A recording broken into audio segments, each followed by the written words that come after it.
Hello, Oracles. How is everyone doing today? Had a nice little recovery. So we had, of course, the big sell-off yesterday. Well, sort of big, down about 6%, and then rebounded today. So back up to 250, closing at 250.21. It's kind of looking like the level. Maybe that's where we consolidate. We'll see. Now we had talks that perhaps we were going to be filling that gap down at 235. We've got the delivery numbers coming out this weekend. Could swing one way or the other. We'll get into that in a minute. What's going on, Karav? And with Karav giving us some new information today, we may end up coming in right around expectations. So the movement may be nothing. Again, we just have to wait and find out. But looking at the charts, I'll pop those up in a minute, let you guys get on here. Hey, Melissa, you made it on tonight. How's it going? Um, so yeah, and again, this week here is just a week of rebalancing for portfolios. So what's going on, Katie? Yes, Raymond. Nice green day today. It's nice. So, we'll just see how the week plays out. Again, I'm not concerned. Some people were buying the dip yesterday. Good for you guys. I'm buying that up. I did contemplate adding some to my TSLY, but I'm waiting till Monday for that just because if the delivery numbers do come in at expectations or a little bit below, we might see a sell off and another buying opportunity on a dip. So I think what we're going to end up seeing is whatever happens after earnings, whether or after the delivery numbers, we're going to move one way or the other, and then it'll consolidate until earnings. That's just my thought. Is that's how it's going to run. And then we have the FOMC meeting coming out right around the same time as earnings. So good thing Tim did not downgrade Tesla. No downgrade on Tesla. Maybe I should do some sort of different ratings. I could do near-term ratings and I can do long-term ratings. So I'm not even worth doing long-term ratings because long-term ratings is a buy, just buy, in my opinion. But yeah, I will not downgrade Tesla in the long term. Near term, though, I basically tell you guys. For me, I just downgrade my daily cost, my daily added. So I downgraded from $20 to $15 when we crossed the $250 mark, and I will upgrade if we drop below 200. So that's about it. What's going on, Sith Lord? Yep, and if nobody saw today, Volvo also joined the North American Charging Standard, so another one coming in line. So again, this is just going to happen one by one. I think the biggest ones, um, are going to be Toyota, and I think that's going to end up coming very last. Getting some information from my inside guy, just knowing how Toyota works. It's typically how it is. Thinking about GM, Ford, the legacy companies back in the 70s when Toyota came over, when you're sitting on top, you're leading the way and you think you're untouchable. You think that what you've been doing can just keep on being done and you're not used to handling disruption. And now Toyota is in that same exact place that Ford and GM were back in the 70s. And I think that's kind of where we're at. What's going on, digital? Yeah, Sith Lord. So, and if anybody else saw as well, Elon tweeted today, I think it was in response to Holmars talking about version 12 for FSD. Version 11 is going to be the last beta version. Version 12 will no longer be beta. So we will continue to see iterations of version 11 coming out. And as soon as they have decided, all right, we're past beta, version 12 is where it's going to be at. Didn't really get many details past that, but yep, no more beta. And honestly, I don't know when it comes down to it on the beta, if they get rid of the beta, if that means that, okay, now we're ready for regulatory approval, or if they're just saying, okay, this is going to be the final foundation, and then they continue to grow. So it's not like version 12 is going to come out and be the be all end all and they're going to be done. It's going to keep on making it's going to keep on making, sorry, Melissa made a comment. I'll get to that in a second, but they're going to keep on improving, just like, iOS and different operating systems for computers. Once they hit, non-beta form, they continue to improve after that as well. So I think that's what's going to happen.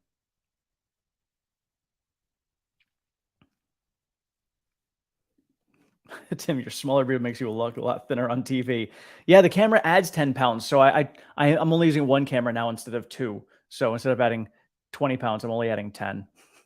That's oh man. Oh, Raymond, thank you very much, sir. I appreciate that. And yes, so I did get my pay for last month from YouTube. So as I tell you guys, all super stickers, super chats, and everything that you guys give me go directly into Tesla. And I got to tell you, I did not even look to see where it's at. I'm going to do that with you guys right now. And tomorrow at market open, I will jump on and I will um, make that investment. Let me get to my analytics here and show you guys where we're at. Now, let's see. Boop, boop, boop, boop, oops. Revenue for May.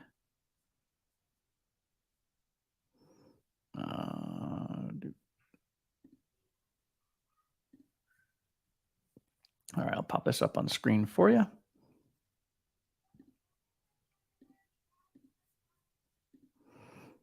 And thank you guys for all of your super stickers, super thanks, and everything. That means a lot to me. It truly does. And yes, it's awesome that I can use that to invest, but showing your support is really what I'm here for, and I appreciate all of that. All right, so we're taking a look. Let's get this up right. Let's do it properly for you. There we go.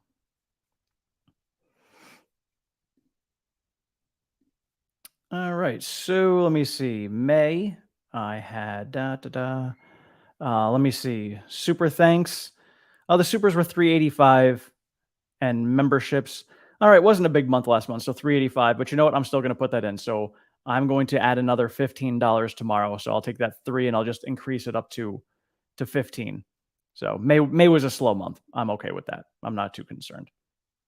But I will add an extra $15 to Tesla tomorrow. So thank you guys for your support.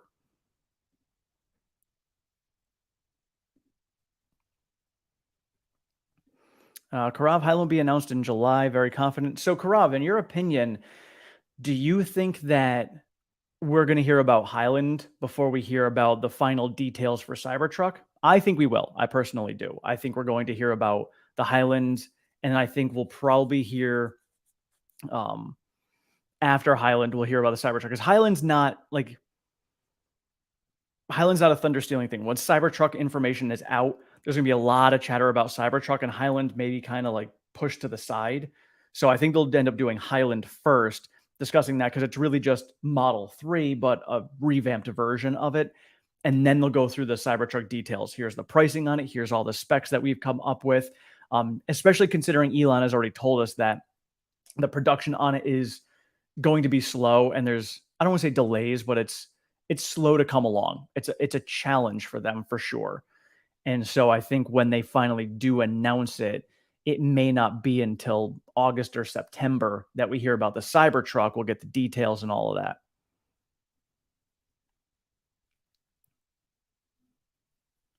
Oh, Michael Anthony, here you go. Market's going to drop more again with Powell speaking 9:30. Oh, I didn't realize. Thank you. I did not realize that Powell was speaking tomorrow morning at 9:30.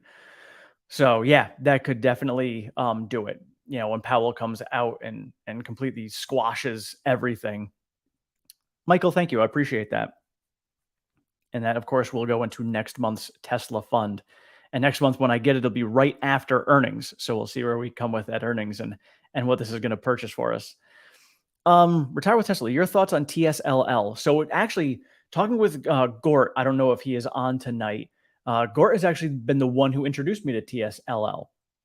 I got into TSLY. So in my IRA, I sold out half of my position there as we were coming up between 150 and 190.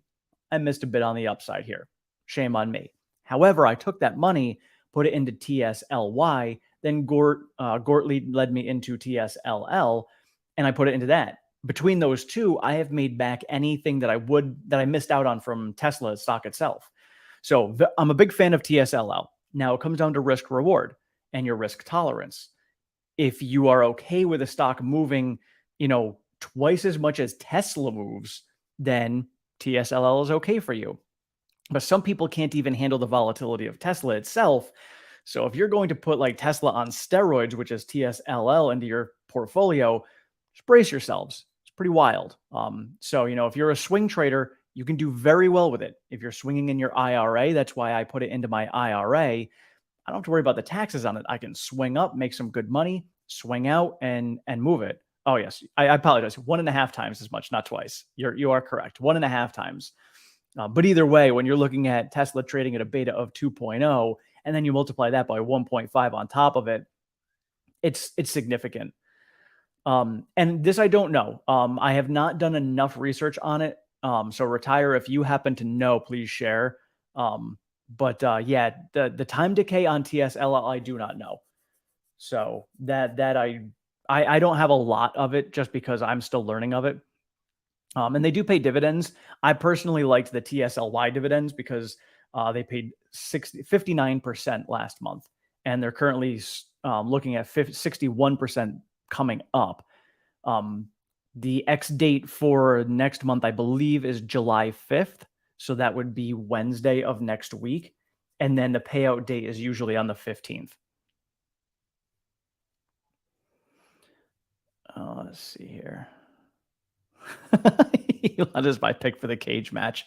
So I've been seeing so many great memes about it. Like from Napoleon Dynamite, where they just have a little slap fight. And then, I saw another one where as soon as Zuckerberg turns into his lizard form, Elon's going to come out like Tony Stark and Iron Man and put on his suit and fight him. Yeah. Let's see. Is Elon going to train for his cage match? So honestly, I honestly don't know if it's going to happen. I know May has been trying to get them away from doing it. Just because, and think about Elon had major back problems after he had a sumo wrestling match. So if he was sumo wrestling and hurt his back that bad and was in a lot of pain for many years, I think it was like 8 years it took him to get over that. If he isn't over it entirely already, does he really want to get into this? I don't know. Melissa, I hope Powell's comments don't move the market. Like, we know higher for longer. His last speech was definitely way different than the previous. So in the past, what I've seen with Powell is he'll come up with the FOMC meeting. It moves the market one way. He'll then come out a week later, like he did this time, say something again, and it'll move the market in the other direction. And then he'll come out a third time and it doesn't move the market at all. Or there's a delayed reaction. That might end up being what happens this time tomorrow. But again, who knows? Again, during a rebalancing week, anything can happen. And then the tough part is when you start looking at headlines, and if there's no true, if the market moves significantly one way or the other, and there's no real true signal as to why, they'll start making stuff up. That's exactly what we saw with Tesla last year. We knew that the market was pulling down because of the macro environment and the interest rates going up and the Fed running off their balance sheet. But Tesla was moving significantly more than that. So everybody was looking for, things to point to for Tesla, blaming, of course, Elon selling his stocks, buying Twitter, tweeting, doing everything that they possibly could to try and figure out why it was moving more, not taking a look at themselves. Nobody who was complaining took a step back and looked and said, oh, maybe I'm the problem, because all the people who were bitching were people who either had funds that were losing money and they needed to keep their clients, or there were people who were on margin and losing their shirts because they got in on margin and didn't get out. So all they had to blame was themselves. And because of all of that, and because of the people who were on margin, caused a massive bubble to pop when it came to Tesla. They created a margin bubble, it popped, and they screwed themselves and a lot of other people along the way. They refused to take blame for it. So sorry for that tangent, but I had to go back and relive that moment. So just to remember that anybody who's on margin, be very careful. These are still not safe times to be in margin. That's all I got for you on that one. But yeah. Michael Anthony. Oh, we are talking about Dish. I don't know much about Dish. Dish is selling a 5-year bond, and rumors are that Dish going to buy DirecTV. I've been hearing about the Dish DirecTV thing for a long time. So I don't know if that's actually going to happen, but I've been hearing about it for years. Angry Oracle, passionate Oracle. I'm a Scorpio. For anybody who follows astrology, I'm a Scorpio and I'm very passionate. So I'm just sharing my passion right there. AMBP, remember I told you about that? Yeah, 10-cent dividend each quarter, now around 350, a great place. Yeah, so some of the things I look at, and so I made a spreadsheet for anything because I've been looking at cash flow generation, dividends. I typically don't buy stocks because of dividends. I want to buy something that's going to grow as well. But I'm looking at ETFs that have a lot of stocks that I like in them, and I think that's going to grow long term, almost like an S&P fund. That's why TSLY appealed to me. Now it's still volatile, it still follows Tesla, but if Tesla is going to do well in the long term, TSLY should also do well in the long term. And the way I look at it is if I would love for Tesla to pay dividends themselves, TSLY pay significant dividends. I might as well go with it. So that's why I rolled into that one.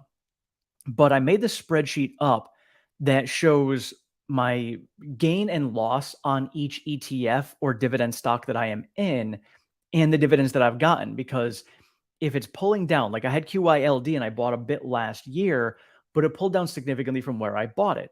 So it took until this month for me to finally balance out where the dividend gains that I made now equaled the amount that I'm down. And of course, I have my dividend payments come and roll back into the stock or ETF. So when it does that, it's called drip. So when it does that, it's just buying me more shares and lowering my cost basis if that price is lower than where I bought it at. That's what's happening with QILD. Now I'm hitting that balance. Everything else I purchased this year earlier. So I'm now green and I have the dividends coming in. So I'm significantly green. So for like something like an AMBP, that's where I pay attention to that is, am I confident? I would have to be confident in the stock itself. And I don't know enough about the company, but I would have to be confident in that stock and company because if I was, then I'd say, okay, if I was comfortable long term, I'll take the dividends because it doesn't bother me. Because even if we pull down and I go negative, I have the confidence that we're going to come back and go green again, and I'll go more positive much faster.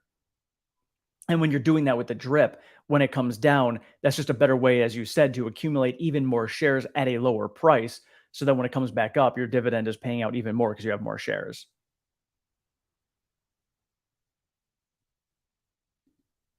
Ooh, bioweapon defense mode came in handy today. That, by the way, is in his Model Y. I think it was the worst air quality for a bit. Yeah, I was here in Wisconsin. That whole area, absolutely terrible for air quality today. So yeah, I'm glad that that it's working out for you. That's awesome. Oh, another EV startup bite the dust. RIP or Lordstown. Which legacy ice maker will be the first? So, this is exactly what we have been talking about. This is exactly what Elon was talking about. We are still going to be going into difficult times. Ford today did layoffs. They're laying off quite a few engineers in North America. I mean, it's happening. So we still have companies that are feeling the effects of these high interest rates. It's not like because the Fed is stopping, it's going to go away magically. They're still high compared to where they were. So it's not free money anymore that these companies are playing with. They now have to be better with their finances. And there's a lot of companies that are not. And a lot of startups who are already upside down, they don't have this money coming in and this revenue, they're not going to be able to make it because now they have to take on even larger loans. Maybe they can't even take on any more loans. They have no choice. They're going to go upside down and they're going to go bankrupt. So, Lucid is, yeah, unless Saudi Arabia is going to be floating them for a long time, they're going to be, yeah, they're going to be in trouble. So, yeah, it's which legacy goes first? I don't know. Honestly, which legacy is going to go? Obviously, with Ford doing layoffs, I think Ford has shrunk their company down to a point where they should be fine. They've made it through the last time, so they're well aware of this. They're accustomed to it. I think Ford's going to be fine. GM, if they don't go the route that Ford went, they could be in trouble. But looking at the fact that Elon is still supporting them all and saying, "Hey, I'll help you in any way I can," I don't think they're going to go bankrupt, but I think they're going to be leaning a lot heavier on Tesla, and that's going to benefit Tesla even more.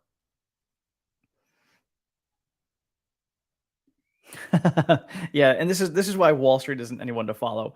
Wall Street Lordstown will put Tesla out of business. Good Lordstown sell sell Tesla. Also Wall Street Lordstown went under. Bad news for EV makers. Sell Tesla. Everything is sell Tesla, and everything is sell Tesla because they all want to short it because they didn't get in soon enough because they didn't see what Tesla was actually worth. And so now Tesla's run up. They try to short it and bring it back down so they can get themselves in at the lowest price they possibly can.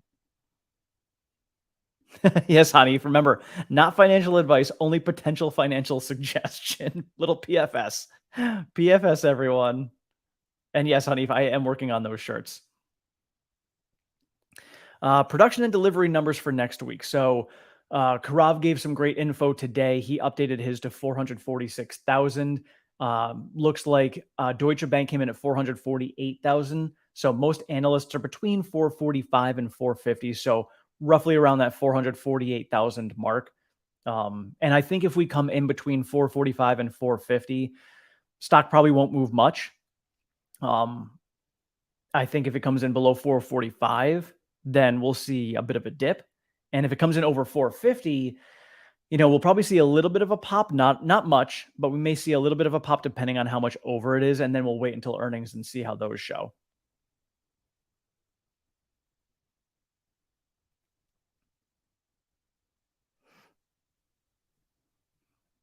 Yeah, Ford laying off the people, and again, it was just the engineers. I didn't hear how many they were laying off, but but that's it. And I know, again, I mentioned it the other day. There's companies that are going to hiring freezes. We're still hiring myself, but like my company is, I don't want to say dicking us around, but they're kind of like they don't have a lot of sense of urgency to get us bodies. They're kind of kicking the can down the road, being slow about things. So they recognize it's coming as well, and they're also facing the same thing all these other businesses are facing. Higher interest rates, lower sales, people, not buying as much. So it's being felt everywhere, and we're just starting to see the signs of this. And again, these are the dominoes that we talk about. You see falling, you see these layoffs coming. People get laid off, they don't have work. Now we do have a lot of companies that are still hiring, but are they in their field? Are they going to go somewhere else? Are they going to go work for Tesla? Is Tesla even hiring? We know Tesla turns down millions of people that apply to their jobs. So some of these people aren't going to be able to find work. Who knows what ages they're at? Maybe they're engineers that are in their mid to late 40s and they're on the higher end of the payroll. If they're going to go take another job somewhere else, maybe they have to take a pay cut. They've got to cut their expenses. They can't afford as much. These are the dominoes that fall, and you start to see them early on. And as those go, then you start to see more and more of these foreclosures. You start to see more and more evictions going on. Then you see more and more landlords not being able to cover their mortgages. Then they end up having to foreclose. This is the domino effect that is just starting. Oh, really? GM just pulled the plug on the East Silverado? Ooh, I did not know that. I mean, I know that both Ford and GM basically pushed out their 2025 goals to 2030. And I don't want to say their production and delivery goals, but they're real like, hey, we're really going to be in it in 2025. Now they're saying we're really going to be in it in 2030. I think they're both starting to realize just how difficult it is. And I think um they're joining forces with Tesla in charging have definitely shown how much they understand how difficult it is. And they said, okay, we're going to need some help on this. And that's just them doing that. So, oh, yes. Thank you, Karav. Anyone who does not know, Tesla officially started advertising on Google today. So, there were, Karav, how many did you say? 20? Was it 25 different ads that were out there? Most of which, nothing in the US. As of right now, there were some from the UK and things like that. And my thought on it was, when it comes to the advertising, is where are they advertising? How are they advertising? And why are they advertising in that manner, in that place? Are they struggling to sell vehicles there? Is there maybe just not as much of awareness and they're trying to give out the awareness? So I have not had a chance to go into the ads that they're placing right now. I'll try to take a look at them when I get a chance, um, but that exactly is just it. And of course, this is Elon said that they're going to try it, and they're trying it. That's awesome. One of the things that you can always tell from a person that you can respect and trust is, do they have actions that back up their words? And Elon is that. And he's like, hey, we're going to try it. Then they're trying it. And if it doesn't work, he'll tell us that it didn't work. So we'll see how it goes.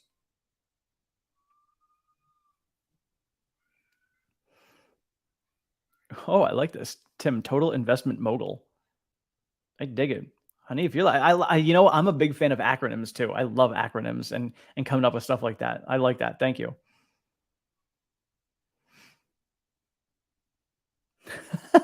What's your thoughts of Ross Gerber getting outmaneuvered by that clown?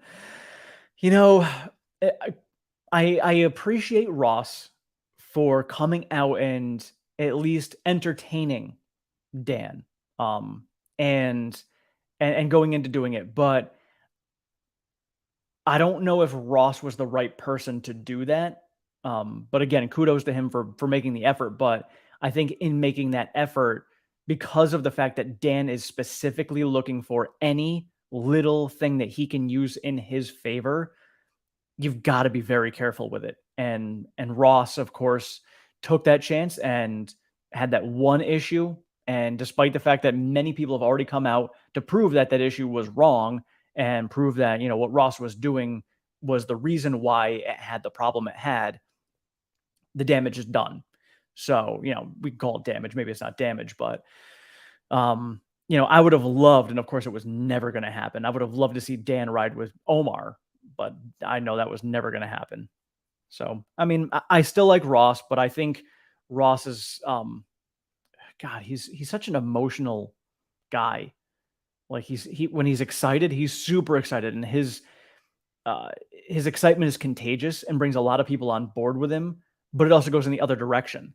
And Ross is one of those guys who, when he feels a certain way, he thinks that everybody else should also feel that way, and doesn't understand other people's viewpoints. So, still love the guy, but that's my take on Ross. Ooh, what group is that, Melissa? Tesla Grew on Facebook is pretty cool, showing off their cars. Um, yeah, that's pretty cool. I would be interested.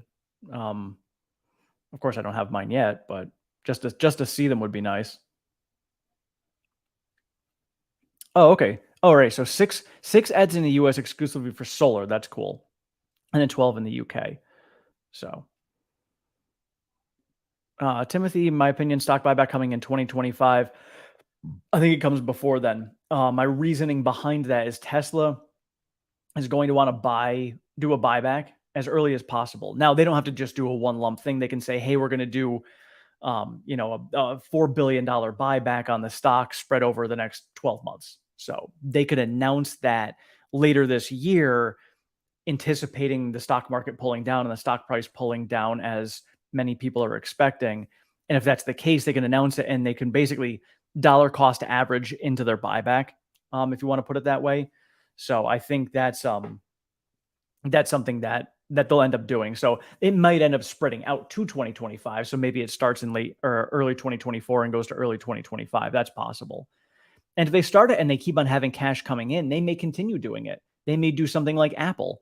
Apple every single spring, it's usually after Q1 earnings, they announce a buyback, and that's just how they do it. So you'll notice with Apple has a very cyclical and predictable stock movement at certain times, and that's just one of them. So I wonder if Tesla will ever get to that point, and I'm sure they will.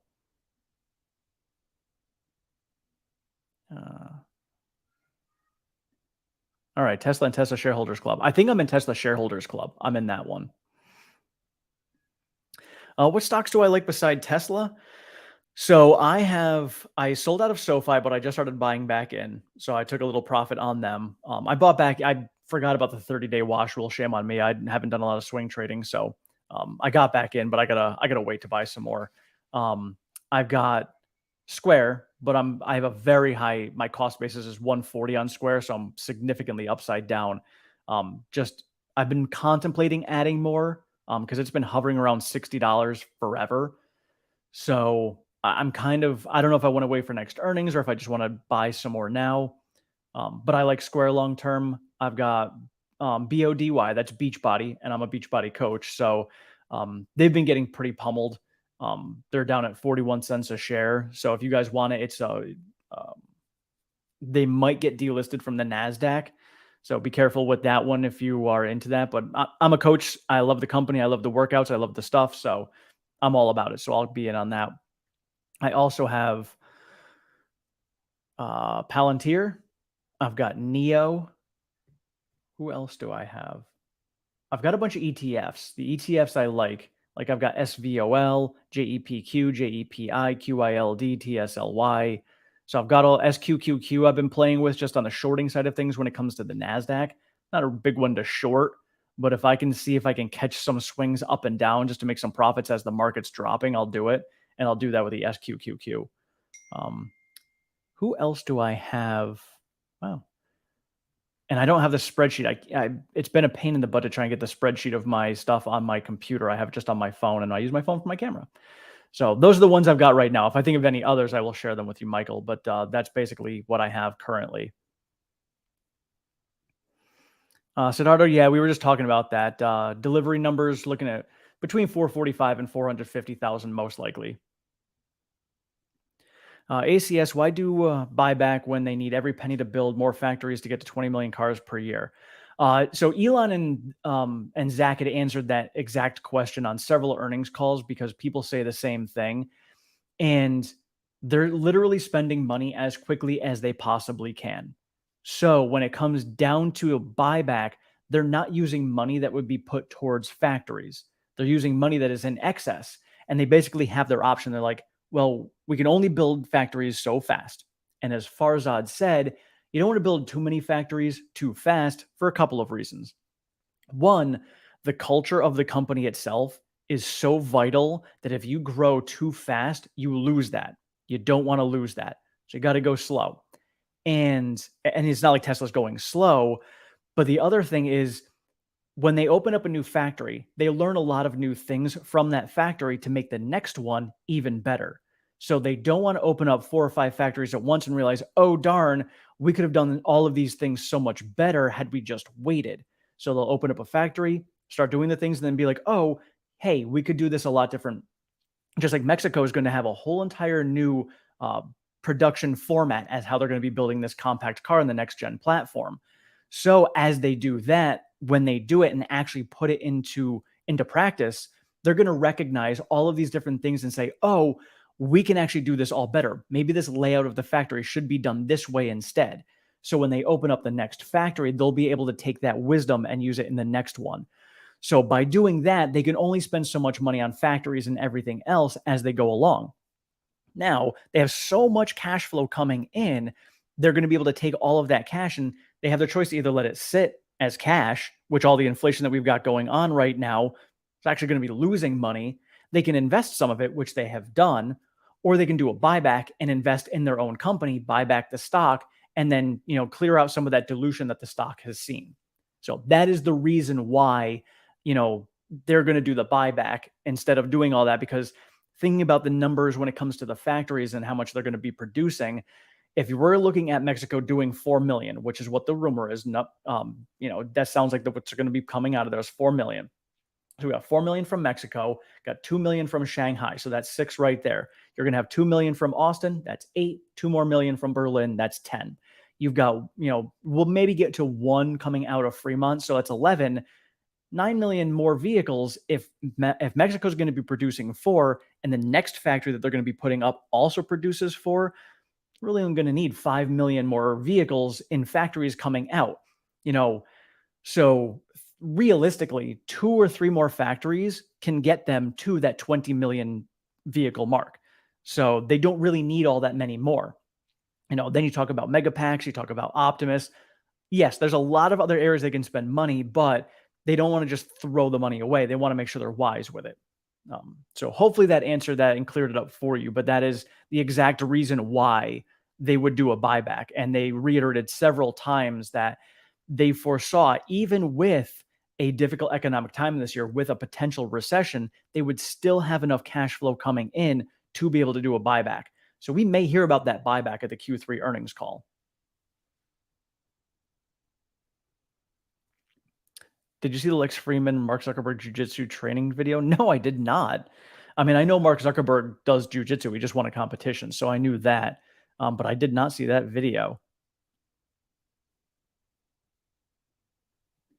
Raymond, I'd rather Tesla spend for more growth than a buyback. If they grow 50% each year, that's a lot of capital spending.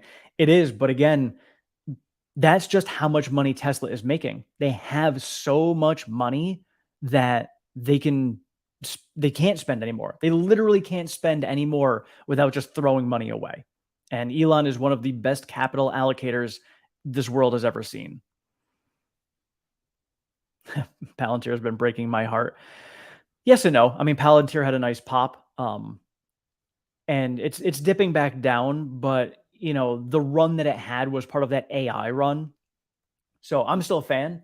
So I sold out a good chunk of mine. I still have 5 shares, but I'm waiting for it. There's a big gap that goes down to $10 in Palantir. So I'm waiting for this big market pullback. And if we end up getting it, I'll end up buying back in again. But I will buy back into Palantir. I'm just waiting. There you go, Siddhartha. 446,100 is my estimate for now. I make some small tweaks still. Yeah. Got a few more days. We'll take a look. Breakdown is 178K, 176.8K North America, 151 China, and 89.7 Europe. 28 rest of the world. Yeah, I mean that's a solid breakdown. And what's great is China being able to do more and more imports because Berlin is doing so well is great.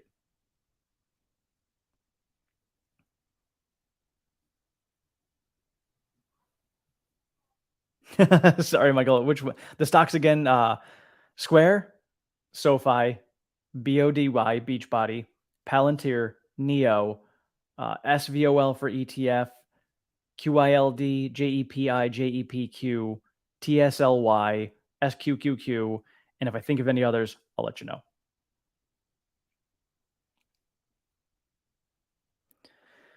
Mexico Gigafactory may be slowed down due to the key supplier. They have their own buildup in Mexico. What supplier? I did not hear about that. What supplier is slowed down for them? Because I know, I mean, as of right now, I think they were supposed to be breaking ground in June. I don't know if that even happened yet. I haven't heard anything about it. And then they said it's going to take about 15 months. So I think they're going to have, we may see first production coming out of Mexico end of 2024. I would say end of 2024, beginning of 2025. And it's probably going to be slow to ramp because it's going to be a new gen vehicle. So it'll be slow. I think it's going to be like Berlin and Austin. We'll see a slow ramp. And then once it gets going, I think it'll be fine. And I think it'll be super fast. But I think it's going to be slow to start. I feel like dark forces are trying to get us to bail on Tesla. That won't happen again. The way we're at right now, people will not bail. There's a lot of FOMO going on right now. So in order for people to bail and lose their confidence in Tesla, like we saw previously, we'd have to dip under 150. I think if the stock pulls down to 200, there's going to be a lot of moaning and groaning, but people will end up buying the dip. If we dip down to 175, may lose a couple of paper handers. Start dipping under 150, you're going to get people questioning things. And then you may hear a lot more of the FUD coming out, and that FUD and people maybe getting margin called, that in turn could cause a bigger cascade to make us drop further. But as of right now, the dark forces, I think they may just be lining up their soldiers, but they currently are not doing anything that is going to cause any major damage in the near term.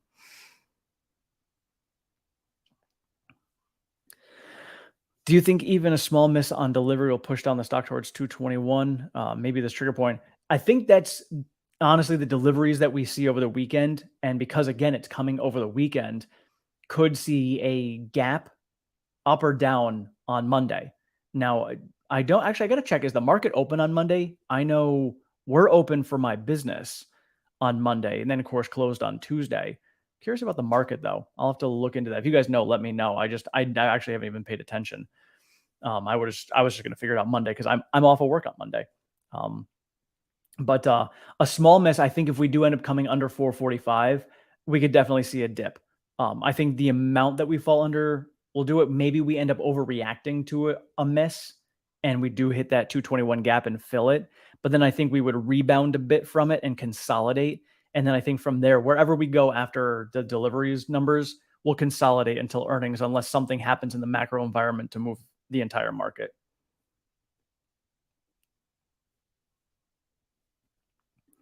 How many shares do I know of Palantir? Only 5 right now. Again, it's one of the smaller positions in my portfolio because Tesla takes up such a big piece of it. But I had 25 shares and I'm down to 5. I sold off 20 of them in increments between 14.50 and 17. And so I'm still holding on to those those 5 shares, and I'll just leave it there for right now, and then, again, I'm just gonna wait for that gap down to $10 if that gets filled. Yeah, buybacks control short seller clowns. That's actually a great point, Tim, because if we end up seeing the market pulling down and we go through that scenario I was just talking about where we dip under 150 and there's a lot of FUD going on, people getting margin called, people shorting the stock more heavily, if Tesla does a buyback at that point, we saw some buybacks go on last year in other companies. It was a temporary pause in the dip that we saw across the market, but that could be enough in Tesla to cause short sellers to go and kind of, maybe stabilize the stock. So you're right on that.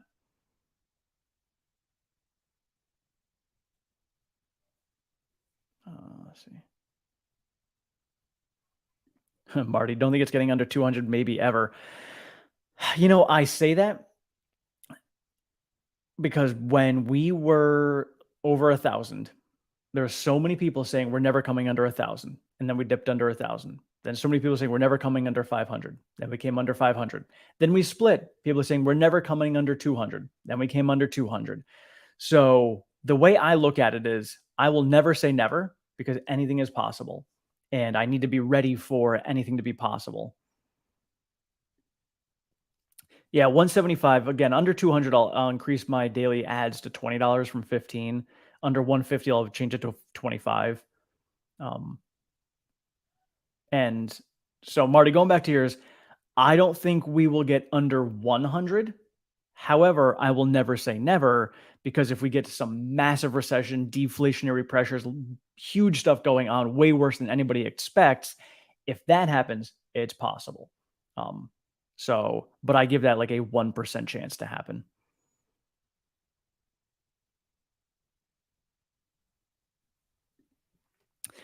Job has zero debt, which has over 20 million in cash and doing a stock buyback and trading around 50 cents, and 10 different uh, 10 different own share the book value of 90. I'm not sure what that was. I apologize for not understanding that.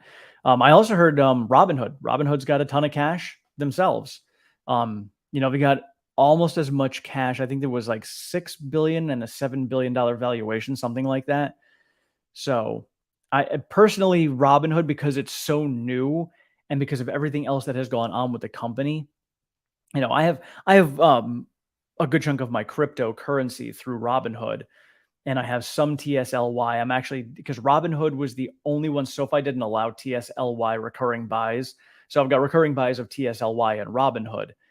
And for me, it's just I don't mind diversifying in some of these newer platforms because if God forbid we go into some rough economic times and they go bankrupt, maybe somebody buys them out. But I'm already dealing right now with BlockFi going bankrupt and waiting for that money to get freed up so I can get that back and actually invest it because it's just sitting there doing nothing at the moment. Um, so I want to be careful with those myself. Alan, market is open up. Appears to be open on Monday, and then Karavi said it closes early. That would make sense. So I wonder if it's an early close. Maybe it's a 1 o'clock close on Monday. So thank you guys. I appreciate that. So yes, Monday could be a wild day. If that's the case and it's a short day, buckle up. It could be a wild day of trading. And then again, being off on Tuesday, coming back on Wednesday, there could be a lot of trying to be faking one way or the other on Monday. I don't know. Yeah, be careful about Monday. Monday's if you see a massive pullback that seems like it's an overblown sell-off from maybe a delivery miss, could be a good buying opportunity. Especially near term, could be a good buying opportunity.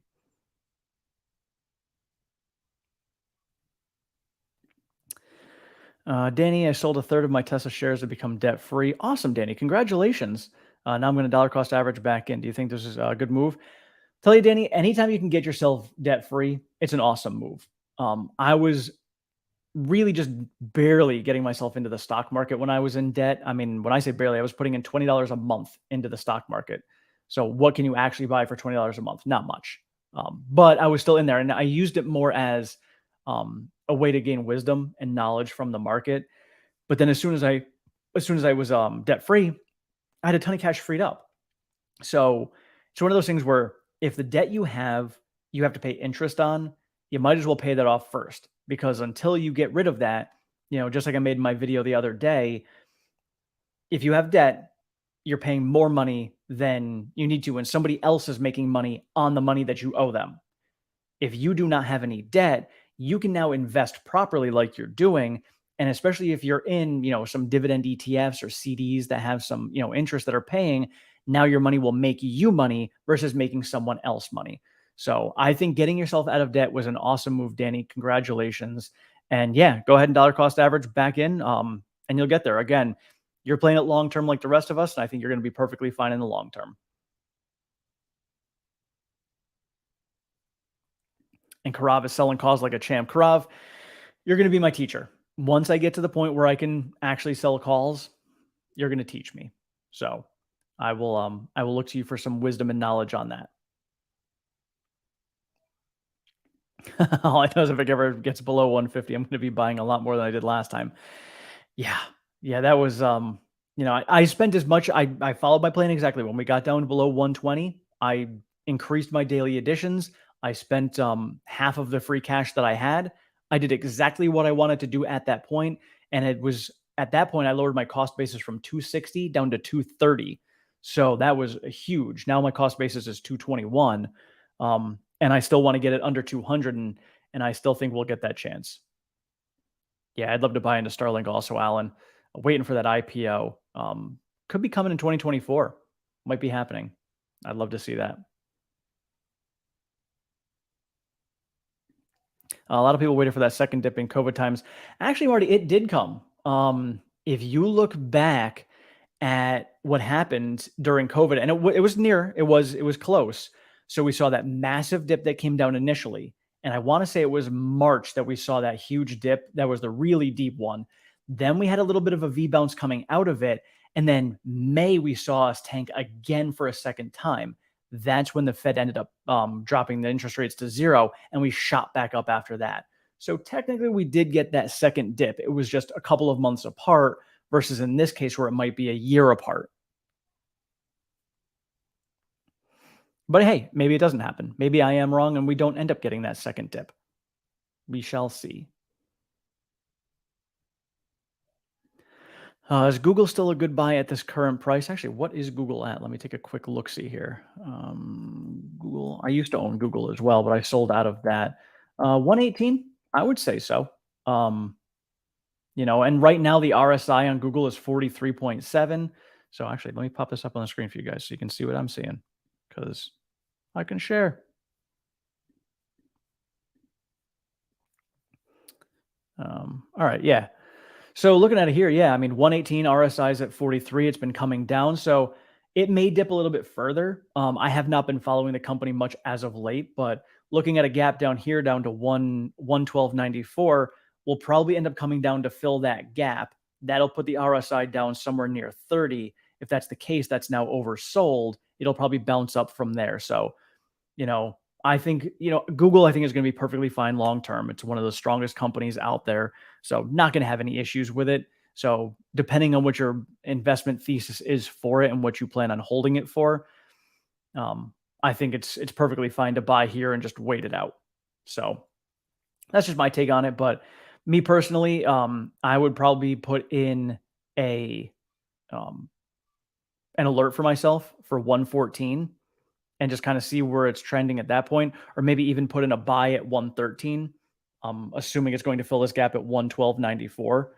And then I would just take a buy at that point because I think if we go from there, we'll probably end up bouncing back up.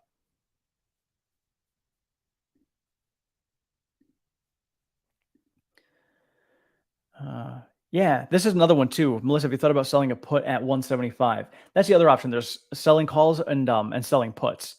And for me, that's probably the way I would go is selling a put because I like to set limit buys. Just like I said with Google, I would put a limit buy in at 113. So I would say, hey, I'd put in a limit buy at 175, but instead of doing a limit buy, you're selling a put at 175.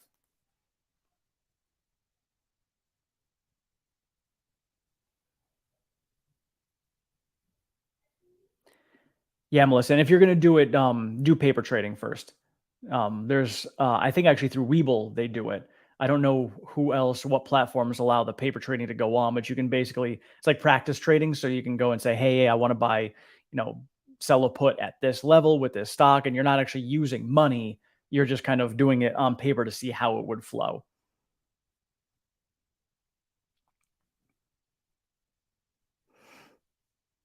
Oh yeah, AMD and Nvidia both gone red for tomorrow open. Yeah, so AMD and Nvidia, I love both companies. Think they're both great. Kind of kicking myself for not getting back into AMD at 65 like I wanted to. Um, but both of them are good. I just think we saw a bit of an AI bubble that came up, and I think we're kind of deflating from that a bit. And both are going to be great to get into. Actually, let me take a quick look at AMD at the moment. Yeah, so AMD cooled off since the 130, which I figured was going to happen. Um, so looking at AMD coming down, dipped at 130. Uh, Looks like they filled their gap. They had a massive gap here that they filled.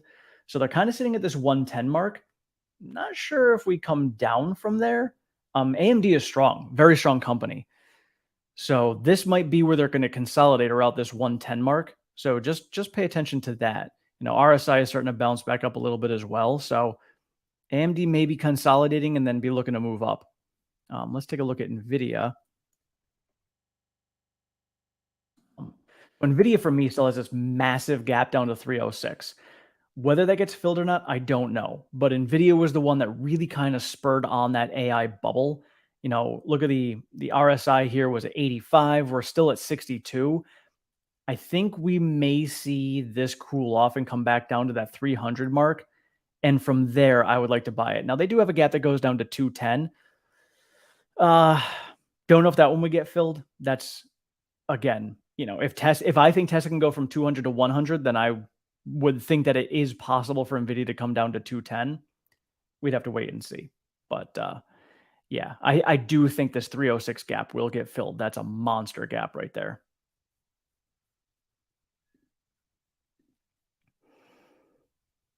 Hey, what's going on, Bobby? Yeah, and after hours it's 107. So could be a bit of a gap down. So no, don't forget if there's a gap down, even the gaps above do need to get filled as well. Just like Tesla's 262, that got filled. So if we create a gap down at 107 and continue to fall from there, just remember it will most likely come back up and fill that gap at 107.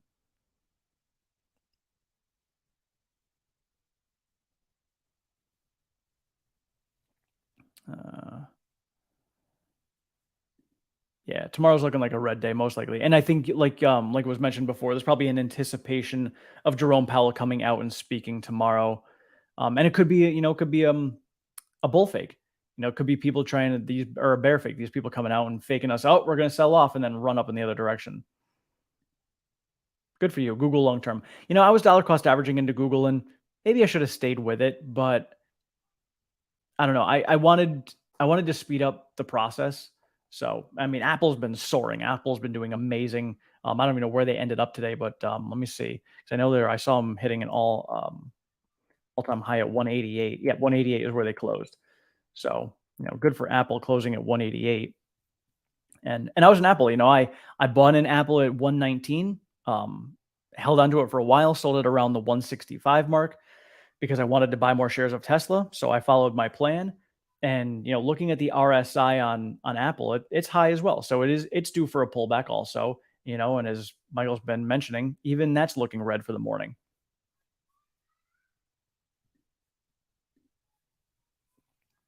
What's going on, Reka?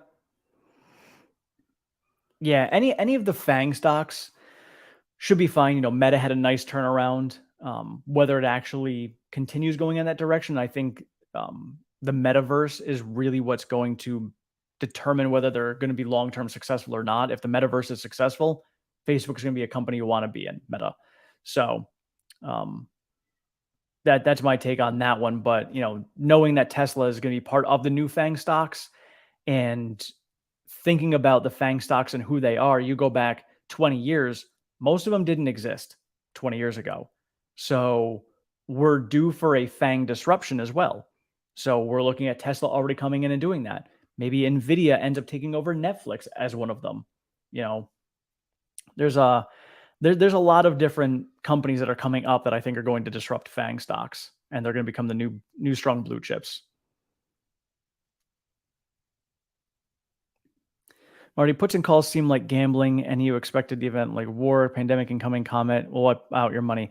That's true. So it's obviously higher risk, high reward, but there's some safer options, which is why the selling calls and selling puts are some of those safer options. Still risk in it. Um, and of course, we're in volatile times, so who knows what's going to happen. But the way I look at it when it comes to a put, if I'm selling a put, like I was saying, if I'm going to sell it at 175, I'm basically betting on the stock coming down to that level because I want to buy it at that level. The downsides, there's two downside risks to it. One, it never actually comes down to the 175 level. So I never actually get that triggered. So I don't get those shares. And then I miss any of the upside. But I have still made the premium on that. So it kind of balances. So you still get the premium, you just miss out on the upside. But that's also why I still have my regular shares. So I'm still making the upside, just not as much. The other downside is if it hits 175 and then continues to go down, now you've bought at 175 and you're upside down. But again, you've still made that premium on it. So if you're thinking about the stock going long term and you still think long term that the company is going to be worth more than $175, you're still going to win in the long term. So it doesn't really matter in the long term. That's just my thoughts. Yep, Kathy Wood loaded the boat on AMD again this week.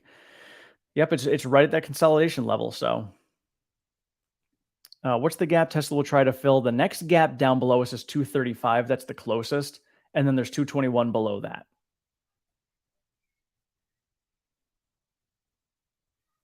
Yeah, two different types of Google. There's Google and Google L. They both trade almost identical. I bought Google L myself.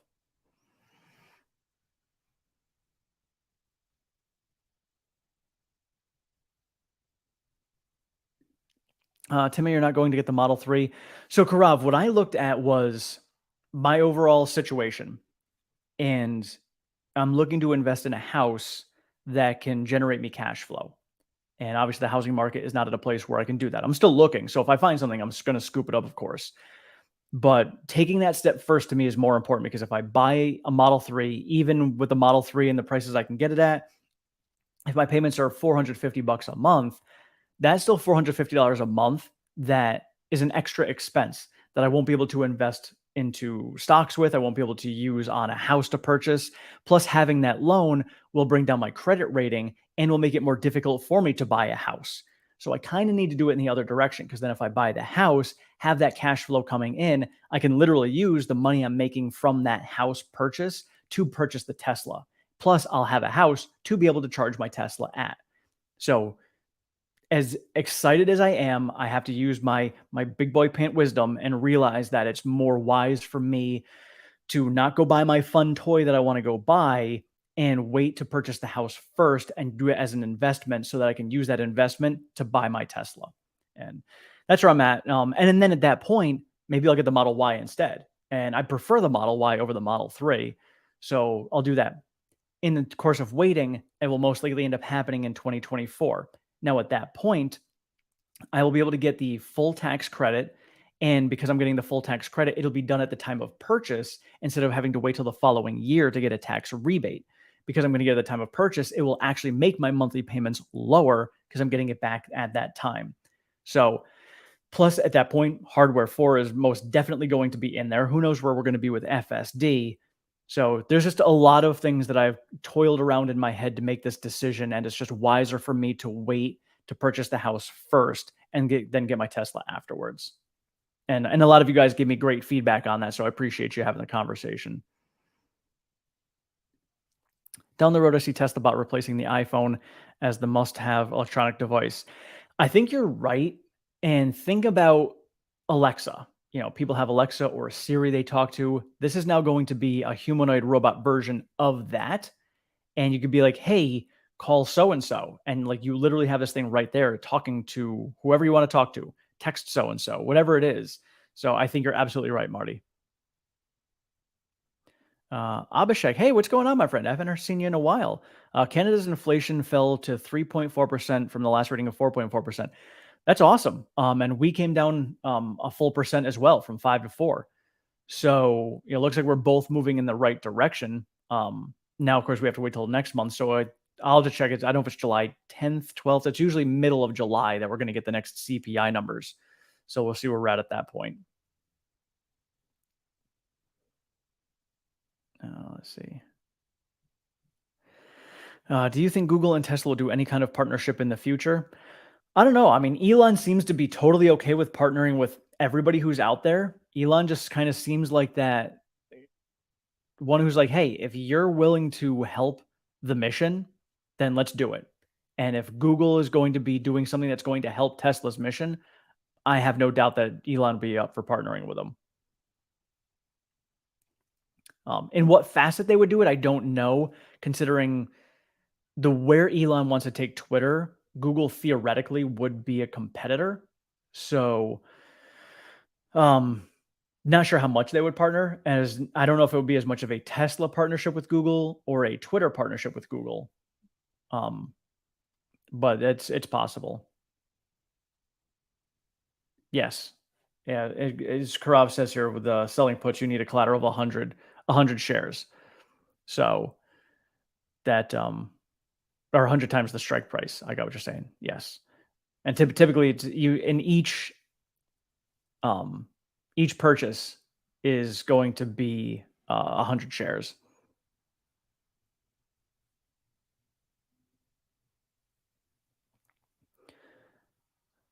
Yeah, Powell's going to play a role until they cut rates. And don't forget, they're still talking about raising rates some more. So we're not even at the full pause yet. We're at like a pause step, and then we'll wait, then we'll pivot. So it's still going to be slow and painful. Do you think Twitter and or Tesla should start a streaming service to compete with the likes of Netflix and Amazon Prime? If it was to be Twitter, Twitter would be the one who would do it. And ideally, it would be something that you would have incorporated right in your Tesla. So obviously, Elon owning the both makes it seamless. And so you'd buy a Tesla, you would have Twitter streaming service inside there. So I think that's a brilliant idea if Tesla did that, especially with FSD, because now your car is driving for you. What are you going to do in the car? Well, now you've got your Twitter streaming service. Cool. Now I'm going to do that. So you're paying, your verified account. Maybe they have like a verified plus account where it's $15 a month and you get a streaming service as well. Totally possible. I would not put it past Elon to go there. I don't know if he's thought of it. Maybe you should mention it to him, but that I think in the longer term would be brilliant.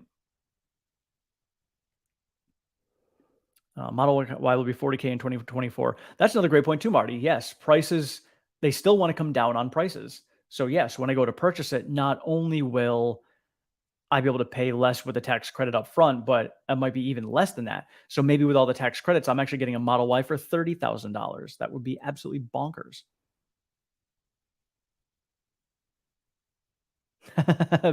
BBPW, big boy paint wisdom.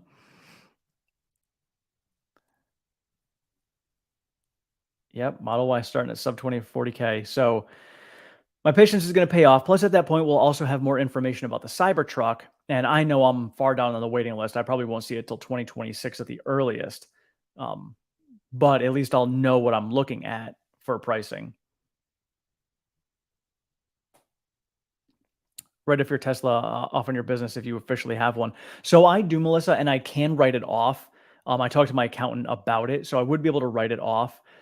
It wouldn't be the entire thing because I'm still using it for commuting to my full-time job, but I can write off a percentage of it. Problem is, from doing enough of this myself, I don't want to have too many expenses because you still want to be wise with your money. When you have too many expenses, just because you can write it off doesn't mean you should spend that money. Very much like, looking at Tesla, what they're doing, just because you have the money to spend doesn't mean you should be spending it. I've been waiting on my Cybertruck since 2019. Mine's only been since the end of 2020. So you've been waiting longer for sure. Yeah, we were talking about this before. I mean, Elon stated FSD version 12 will no longer be labeled as beta. Yep. Um, we might see that. I'm guessing that we'll see in 2024. Um, if Dojo comes on board earlier than expected, maybe we see it at the end of this year. But I think realistically, once they get Dojo up and running to be able to analyze all the data that's coming in, they're going to be able to move that needle a lot faster for FSD. And then they'll have a version 12 probably out in 2024.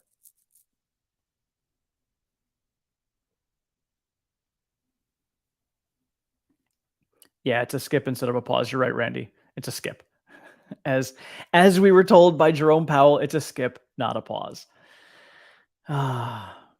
Yeah, or are they done and just don't want us to rally anymore? That was a thought I had as well. Are they just giving us this, hey, we don't want the market to rally too much, cause inflation to go back up. So we need to give the world a, oh, we might go up on rates again, so we can't let the market rally. You might be right on that. So we'll wait and see. But they did have a terminal rate of 5.6% by the end of this year. So that still takes into account two more rate hikes. We just got to wait and see. All right, folks. It is just over an hour. I haven't gotten any sleep the last 2 nights because it's humid here. And then last night, nasty thunderstorms woke me up at 1:30. So I'm going to be ducking off in a minute. If you guys have anything else, I'm just going to go through the last few comments here. Can we replace Powell with Elon's Neuralink monkey? You know, like, God, I have a lot of feelings about Powell, but realistically, he's been straight up. He's told us what they're going to do, whether he's right or wrong. They have done what they said that they were going to do. And that's it. And when they tell us, and now we've learned that clearly the macro environment is stronger than what Tesla can do. So if Powell is going to tell us they're going to do something, then we need to understand what that thing is going to do to the market and follow accordingly. That's all. Waybacker Elon said he would retrofit early cars to run FSD is still on the table.